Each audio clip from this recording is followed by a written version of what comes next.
Angel ministries അവതരിപ്പിക്കുന്നു ജീവമാർഗം. സർവലോകവും നേടിയാലും സമ്പത്ത് കുന്നുപോൽ കൂട്ടിയാലും ജുർമിക്കും ലോകത്തിൽ വാഴും. ജീവമാർഗം പ്രോഗ്രാമിലേക്ക് ഏവർക്കും സ്വാഗതം.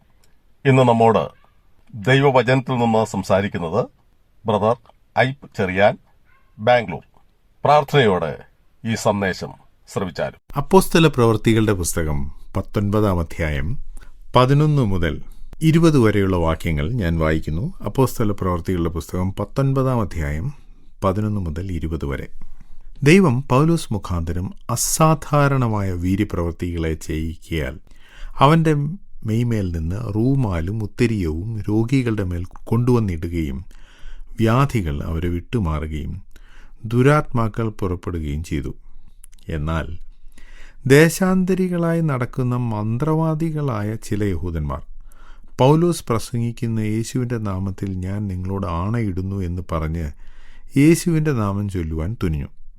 ഇങ്ങനെ ചെയ്തവർ മഹാപുരോഹിതനായ സ്കേവ എന്ന ഒരു യഹൂദൻ്റെ 7 പുത്രന്മാരായിരുന്നു. ദുരാത്മാവ് അവരോട്, യേശുവിനെ ഞാൻ അറിയുന്നു, പൗലോസിനെയും പരിചയമുണ്ട്, എന്നാൽ നിങ്ങൾ ആരെന്ന് ചോദിച്ചു. പിന്നെ ദുരാത്മാവുള്ള മനുഷ്യൻ അവരുടെ മേൽ ചാടി അവരെ കീഴടക്കി ജയിക്കിയാൽ അവർ നഗ്നരും മുറിവേറ്റവരുമായി ആ വീട്ടിൽ നിന്ന് ഓടിപ്പോയി. ഇത് എഫെസോസിൽ പാർക്കുന്ന സകല യഹൂദന്മാരും യവനന്മാരും അറിഞ്ഞു. അവർക്കൊക്കെയും ഭയം തട്ടി. കർത്താവായ യേശുവിൻ്റെ നാമം മഹിമപ്പെട്ടു. വിശ്വസിച്ചവരിൽ അനേകരും വന്ന് തങ്ങളുടെ പ്രവൃത്തികളെ ഏറ്റുപറഞ്ഞ് അറിയിച്ചു. ക്ഷുദ്രപ്രയോഗം ചെയ്തിരുന്ന പലരും തങ്ങളുടെ പുസ്തകങ്ങളെ കൊണ്ടുവന്ന് എല്ലാവരും കാണുക ചുട്ടുകളഞ്ഞു. അവയുടെ വില കണക്ക് കൂട്ടിയാറെ 50,000 വെള്ളിക്കാശ് എന്ന് കണ്ടു. ഇങ്ങനെ കർത്താവിൻ്റെ വചനം ശക്തിയോടെ പരന്ന് പ്രബലപ്പെട്ടു. അപ്പോസ്തലനായ പൗലോസ് എഫെസോസിൽ 2 വർഷങ്ങൾ ദൈവവചനം പഠിപ്പിച്ചുകൊണ്ടേയിരുന്നു. എല്ലാ ദിവസവും താൻ അത് ചെയ്യുന്നുണ്ടായിരുന്നു. ഇതോടൊപ്പം തന്നെ പൗലോസ് വളരെ അസാധാരണമായ വീര്യപ്രവൃത്തികളും എഫെസോസിൽ ചെയ്തു. 19-ാം അധ്യായം നമ്മൾ വായിക്കുമ്പോൾ ഇവിടെ ഒരു കാര്യം ആവർത്തിച്ച് വരുന്നത് നമുക്ക് കാണാം. ഈ അധ്യായത്തിലല്ല ആവർത്തിക്കുന്നത്, അപ്പോസ്തല പ്രവൃത്തികളുടെ പുസ്തകത്തിൽ ആവർത്തിച്ച് നടക്കുന്ന കാര്യമാണ്. നമുക്കറിയാം, പെന്തക്കോസ്ത് നാളിൽ പരിശുദ്ധാത്മാവ് വന്നപ്പോൾ അവിടെ കൂടിയിരുന്ന 12 അപ്പോസ്തലന്മാരുടെ മേൽ പരിശുദ്ധാത്മാവ് വന്നു. അതിൻ്റെ ലക്ഷണമായി അവർ അവിടെ കൂടി വന്നിരുന്ന ആളുകൾക്ക് മനസ്സിലാകുന്ന അന്യഭാഷകളിൽ സംസാരിച്ചു. അത് 19-ാം അധ്യായത്തിലും നടന്നു. ഇതിനു മുമ്പ് നടന്നിട്ടുണ്ട്. നാം നേരത്തെ ചിന്തിച്ചതുപോലെ അപ്പോസ്തല പ്രവൃത്തികളുടെ പുസ്തകം പുതിയ നിയമം മുഴുവൻ എഴുതുന്നതിന് മുമ്പുള്ള സംഭവങ്ങളാണ്. അതൊരു ട്രാൻസിഷൻ പീരീഡാണ്. എന്ന് വെച്ചാൽ ഒരു പ്രത്യേക കാലയളവാണ്. അവിടെ നടന്ന പല സംഭവങ്ങളും പിന്നീട് എല്ലാ കാലത്തും നടക്കും എന്ന് വാശി പിടിക്കുന്നത് ശരിയല്ല. കാരണം അതൊരു പ്രത്യേക കാലമായിരുന്നു. ഞാനത് വിശദീകരിക്കാം. 1-ാം അധ്യായത്തിലും 2-ാം അധ്യായത്തിലും 12 അപ്പോസ്തലന്മാരോട് യെരുശലേമിൽ കാത്തിരിക്കാൻ പറഞ്ഞു. അവർ പരിശുദ്ധാത്മാവ് വന്നു കഴിഞ്ഞതിന് ശേഷം മാത്രമാണ് യെരുശലേമിൽ നിന്നും പോയത്. അല്ലെങ്കിൽ ഉടനെ പോയില്ല, കുറച്ച് നാൾ കഴിഞ്ഞാണ് പോയത്. അതിനുശേഷം യെരുശലേമിലെ സഭയിൽ സംഭവിച്ച കാര്യങ്ങൾ ഏതാണ്ട് അതൊക്കെ വീണ്ടും 19-ാം അധ്യായത്തിലും ആവർത്തിച്ചിരിക്കുന്നതായിട്ട് നമുക്ക് കാണാം. അവിടെ 12 അപ്പോസ്തലന്മാരുണ്ടായിരുന്നുവെങ്കിൽ ഇവിടെ യോഹന്നാൻ്റെ ശിഷ്യന്മാരായ 12 പേരെ നാം കാണുന്നു. അവർ യോഹന്നാൻ്റെ സ്നാനം മാത്രമാണ് സ്വീകരിച്ചിരുന്നത്. അവർക്ക് യേശുവിനെക്കുറിച്ചുള്ള സുവിശേഷം അറിയില്ലായിരുന്നു. സുവിശേഷം വിശ്വസിച്ച് കഴിഞ്ഞപ്പോൾ അവരുടെ മേൽ കൈവച്ചു. അവരുടെ മേൽ പരിശുദ്ധാത്മാവ് വന്നു. അവർ അന്യഭാഷകളിൽ സംസാരിച്ചു.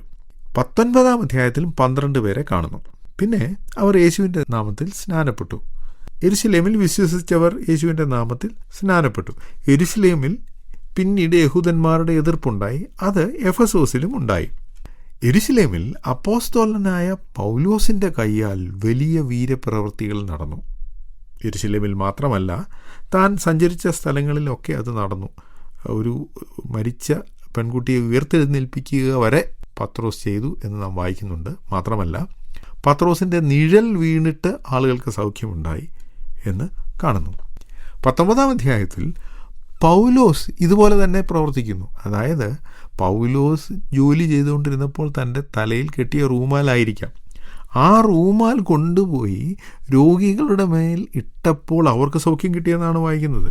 അപ്പോൾ വളരെ വലിയ വീര്യപ്രവർത്തികൾ ഈ 19-ാം അധ്യായത്തിൽ പൗലോസിൻ്റെ കയ്യാൽ നടക്കുന്നു. നിങ്ങൾ നമ്മുടെ ആദ്യത്തെ പാഠങ്ങൾ ഓർക്കുമെങ്കിൽ ഈ കാര്യം നിങ്ങളുടെ ഓർമ്മയിലേക്ക് വരും.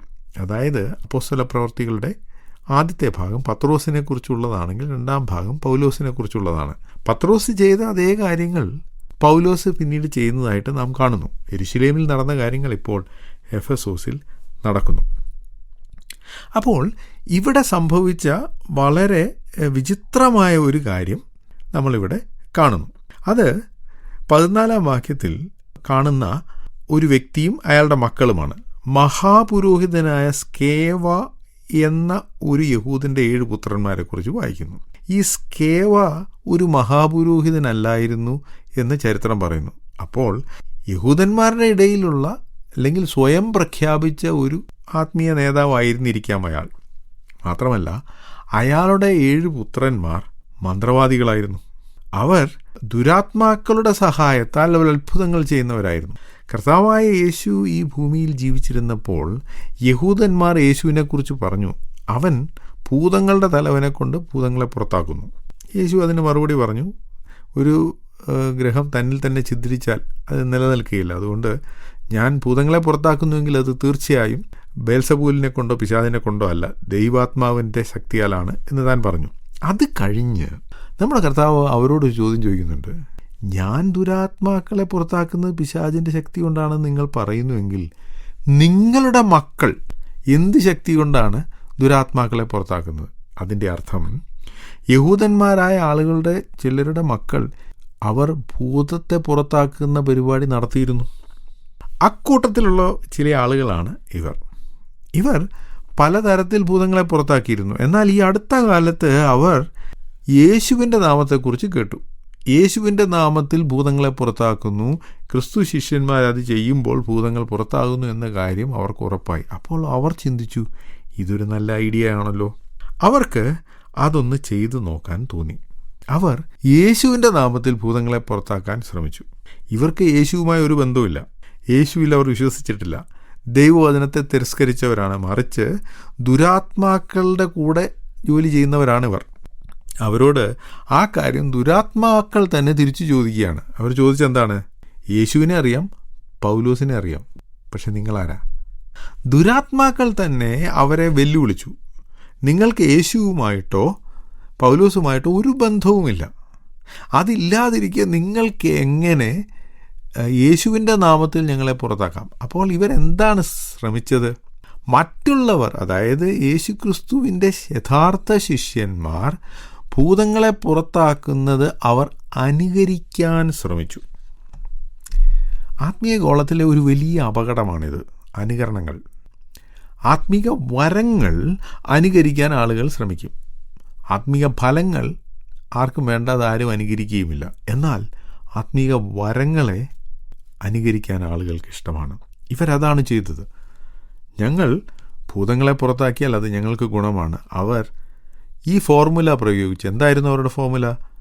യേശുക്രിസ്തുവിൻ്റെ നാമത്തിൽ ഭൂതങ്ങളെ പുറത്താക്കാൻ ശ്രമിച്ചു. പക്ഷേ അവരുടെ ആ അനുകരണം അപകടമായിരുന്നു. ഈ സംഭവത്തിൽ നിന്നും എഫെസോസിലുണ്ടായിരുന്ന യഹൂദന്മാർക്കെല്ലാം ഒരു കാര്യം മനസ്സിലായി. ഒന്ന്, അനുകരണങ്ങൾ സൂക്ഷിക്കുക. നമ്മൾ സാധാരണ ചില പരസ്യങ്ങളിൽ കാണാറുണ്ടല്ലോ, ഞങ്ങൾക്ക് വേറെ എവിടെയും ബ്രാഞ്ചില്ല, അനുകരണങ്ങൾ സൂക്ഷിക്കുക. അപ്പോൾ ആത്മീകമായ അനുകരണങ്ങളെ സൂക്ഷിക്കുക, ആ ഒരു സന്ദേശം എല്ലാവർക്കും കിട്ടി.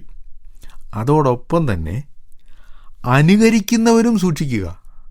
യേശുവിൻ്റെ പേര് പറഞ്ഞ് യേശുവിൻ്റെ ശിഷ്യന്മാർ ചെയ്യുന്ന കാര്യങ്ങൾ അനുകരിക്കാൻ ശ്രമിച്ചവർ, യേശുവുമായി ബന്ധമില്ലാതെ യേശുവിൻ്റെ ശുശ്രൂഷകളെ അനുകരിക്കാൻ ശ്രമിച്ചവർ നഗ്നരായി മുറിവേറ്റവരായി ഓടിപ്പോകേണ്ടി വന്നു. അവരും സൂക്ഷിക്കുക. ഇന്ന് അനേകർ യേശുവിൻ്റെ പേര് മാത്രം പറഞ്ഞ് യേശുവിൻ്റെ പേരിൽ അത്ഭുതങ്ങൾ ചെയ്യാൻ, അടയാളങ്ങൾ ചെയ്യാൻ ശ്രമിക്കുന്നു. അവർ സൂക്ഷിക്കുക. ദുരാത്മാക്കൾക്ക് പോലും അറിയാം ഇവർ വ്യാജരാണ്, ഇവർക്ക് ആത്മാർത്ഥതയില്ല എന്ന്. അതുകൊണ്ട് യേശുവിൽ യഥാർത്ഥമായി വിശ്വസിക്കുകയും ആശ്രയിക്കുകയും ചെയ്യുന്നവർ, യേശുവിനെ അനുസരിക്കുന്നവർ മാത്രം യേശുവിൻ്റെ ശുശ്രൂഷ ചെയ്യാൻ മുതിരുക.